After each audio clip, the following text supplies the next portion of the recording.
Welcome to part 2 in our journey to Solo, a Star Wars story series. Today we'll be looking back at some of the very earliest Star Wars stories written outside of the films, the collected Han Solo adventures. We'll be talking about Han Solo at Star's End, Han Solo's Revenge, and Han Solo and the Lost Legacy. These stories by Brian Daley were originally released between April of 1979 and August of 1980, and they describe some of the events of Han and Chewie's life prior to the original Star Wars trilogy. Han Solo at Star's End takes place 1 to 2 years before A New Hope.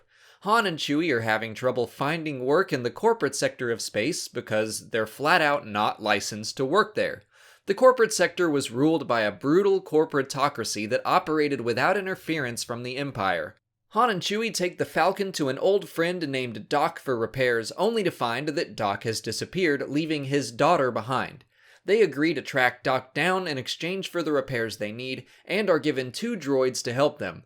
An old labor droid named Bollix and a state-of-the-art computer probe named Blue Max. Max is basically just a talking box hidden away in a compartment of the less conspicuous Bollix.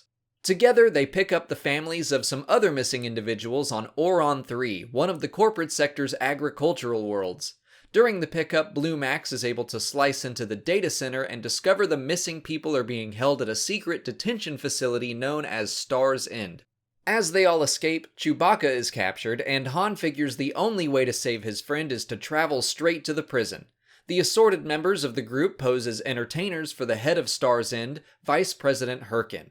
Han slips away and is able to free all the prisoners by having Blue Max set the entire facility to self-destruct, which is a very Han thing to do.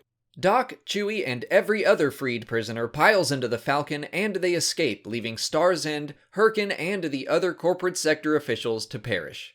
Shortly after that adventure, Han Solo's Revenge picks up. Han and Chewie are still working with Bollix and Blue Max. Still having trouble finding work, they accept a job from an anonymous employer to fly unknown cargo for 10,000 credits. When they arrive to pick up the cargo, they realize they're meant to be transporting slaves, so Han and Chewie free them and kill the slavers. Han decides they're still owed 10,000 credits and start to track down the beings meant to receive the slaves. During their journey, they meet Fiola, an employee of the corporate sector who's actually trying to do some good and shut the slaving ring down. But both Fiola and Han are manipulated into drawing an attack from the slavers by the corporate sector authority's territorial administrator. When the slavers reveal themselves, the corporate sector takes care of them. Unfortunately, they decide that Han and Chewie should also be arrested for their previous crimes, so Han holds the administrator hostage, bartering for their freedom and their 10,000 credits. The stunt works, but earns the ire of the administrator's bodyguard named Galandro the Gunman. Han Solo and the Lost Legacy follows Han, Chewie, Bollix, and Blue Max as they exit the corporate sector to avoid any more trouble. They head to the Tion hegemony where they run into an old friend named Badur. He and a woman named Hasty are on the trail of the long-lost treasure of Zim the Despot. His ship, called the Queen of Ranroon, was lost thousands of years ago and was said to be filled to the brim with priceless cargo as well as a legion of warrior robots. Han and Chewie agree to transport them and provide protection for a share of the profits, which becomes a race against a criminal mining company on the same trail. Galandro chases after Han from the corporate sector and at first teams up with the mining colony, but when Zim's ancient war robots attack both parties, he sets aside his feud with Solo. Han's crew reaches the treasure vaults where Galandro betrays them.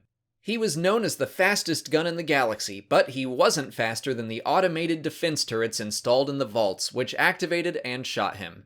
Unfortunately, the treasure turned out to be nothing more than outdated technology, priceless in its time, but mostly worthless in the present. To me, the most fun thing about these 3 stories is just seeing some of the very first steps in the Star Wars expanded universe. Nothing is firmly established, and even simple things like the certain way technology is referenced is interesting to see, like the term war robot over battle droid. Then there are the character differences, most notably with Chewbacca. Technically, it was already known that he had a wife and a family, but this book is written like that's not the case at all. Chewie flirts with girls and Han wingmans for him, and it's a lot of fun to read, but completely out of character from the intensely loyal Chewbacca we know now. It's also really cool to see how early some major pieces of Star Wars were set up. These 3 stories give us some of the earliest mentions of Fondor, swoop bikes, vibroblades, the corporate sector, basic as a language, and more. And in a fun little moment, the scar on Han's chin is explained. Other than Chewie's flirting, which could be written off as harmless, he and Han are great together. One of my favorite moments for them comes from Han Solo's revenge when they each man one of the Falcon's turrets while someone else flies. They have an ongoing competition to see who can get the most kills, and they have stakes, and it reminded me of Legolas and Gimli and their friendly competition. The side characters mostly work as well. Bollux and Blue Max are especially fun. Bollux has some great lines about how, for droids, obsolescence is like death and that life without purpose is meaningless. Their conversations nicely foreshadow Han's eventual decision to become part of something bigger than himself. Now, of course, all 3 of these stories are from Star Wars Legends. They aren't going to directly relate to Solo, a Star Wars story, but it's very possible we might see some elements from the Legends Han Solo adventures make their way into his canon adventures. The corporate sector has already technically made a film appearance in the form of Canto Bight. Zim the Despot was named in the Incredible Cross-Sections book for The Last Jedi, and his treasure ship was even alluded to. It didn't occur to me until rereading this book that we might see Han get his scar, similar to the way we saw Indiana Jones get his in The Last Crusade. I don't think anything major will be taken from the Han Solo adventures because all 3 tales are like short, fun little side quests, but there could be an Easter egg or 2 hidden in the movie. But that's it for today. Next week we'll be covering the first book in the Han Solo trilogy, The Paradise Snare, as we continue our journey to Solo, a Star Wars story. If you haven't already, please like this video, subscribe to the channel, follow me on Twitter, Instagram, and Facebook, and consider checking out my Patreon page. As always, thanks for watching, and may the Force be with you.